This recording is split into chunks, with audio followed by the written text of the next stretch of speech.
What if I told you that the very moment you think your life is falling apart may actually be the moment it is falling into place? What if I told you that the struggles you hate, the failures you curse, and the disappointments that feel like chains may not be punishments at all, but invitations to greatness? Many people refuse to believe this because pain blinds them to possibility. But those who rise above their wounds discover that every scar carries a message, and every storm hides a gift. This is the story of Arik, a man who discovered that destiny is not decided by those who never fall, but by those who learn to rise every single time the ground shatters beneath them.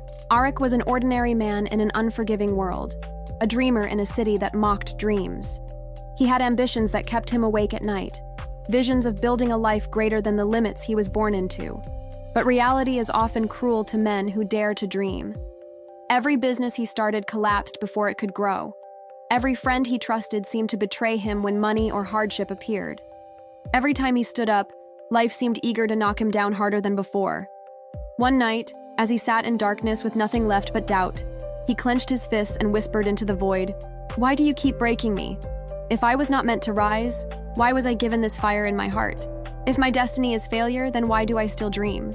And in that suffocating silence, it was as if his own soul answered back with thunder. Because the dream is not a promise, it is a challenge. It was never meant to be handed to you. It was meant to be fought for. Those words shook him to his core.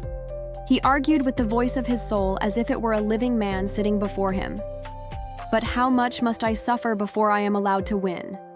How many times must I fall before the ground shows mercy? And his soul replied, heavy and relentless, "As many times as it takes until you no longer fear falling. As many times as it takes until you understand that each wound is not the end, but the shaping of your strength. Only when pain no longer breaks you will destiny finally trust you to hold what you were born for." The next morning, Arik rose not with confidence, but with defiance. He was still broken, still uncertain, but for the first time, he chose to see his failures not as verdicts, but as lessons. He began to work again, this time slower, steadier, and more disciplined. He woke before dawn, trained his body, studied his craft, and rebuilt what had been lost piece by piece. Yet life was not finished testing him. Competitors tried to ruin him, storms destroyed his work, and whispers from his own neighbors declared that he was cursed. But each time he stumbled, he remembered the voice of his soul, reminding him, "Every strike, even the painful ones, brings you closer to the blade you are meant to be." Years passed, and Arik's persistence turned small efforts into steady victories. What once crumbled now began to stand. The man who had been mocked as a fool began to earn quiet respect. But destiny is never satisfied with half-forged steel. Just when his life seemed steady, tragedy struck harder than ever before.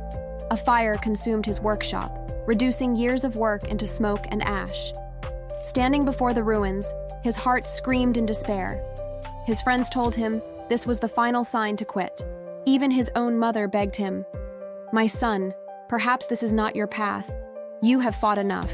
Do not let the world break you again." But Arik's eyes burned as he answered, "If I quit now, I will not save myself from pain. I will condemn myself to it forever. I would rather die trying than live, knowing I surrendered to fear." That night, staring at the ashes, Arik spoke aloud as though the flames themselves were listening. "You can burn my work, but you cannot burn my will. You can take what I have built, but you cannot take the hands that built it. I will rise again, and when I do, I will rise so high that fire itself will bow before me." These words, spoken into the emptiness, became the vow that changed his life. From those ashes, Arik rebuilt stronger than before. He studied where he had erred, forged alliances where he once stood alone, and poured every scar into the foundation of his new beginning. Each setback became a stepping stone, each failure a teacher, and each wound a reminder that he had survived worse. His discipline grew, his persistence sharpened, and soon his work spread beyond his city to places he once only dreamed of reaching. People admired his talent, but Arik knew the truth. His success was not born of talent, but of endurance. His greatness was not gifted, it was forged in fire. When young men came to him for guidance, complaining of how difficult success was. Arik did not comfort them with easy words. Instead, he looked them in the eye and said, "You think the world is unfair because it resists you? It is supposed to resist you. That is how it tests who truly deserves to stand. Do you think destiny crowns those who quit after the first wound? No. It crowns the ones who endure scars so deep they forget what it feels like to be whole, yet still rise to fight again. You complain of your failures, but I tell you, they are not chains. They are bricks. Stack them, and they will build the throne you seek. Throw them away, and they will bury you." By the end of his life, Arik's name carried weight far beyond the borders of the city that once mocked him. His story was told not as the tale of a man who never failed, but as the legend of one who never quit. His legacy was not the empire he built, but the truth his life embodied. That scars are not signs of defeat, but the proof that destiny has tested you and found you unbreakable. So what if I told you that your failures are not evidence you are weak, but proof that you are being forged into strength? What if I told you that the heartbreak you curse today will one day become the fire that drives your greatness? The storms will come, the fires will burn, the world will mock. But if you rise, if you endure, if you refuse to quit, then one day you will look back at the ruins of your past and whisper, "They did not destroy me. They built me." The crown of destiny is not handed to those who dream.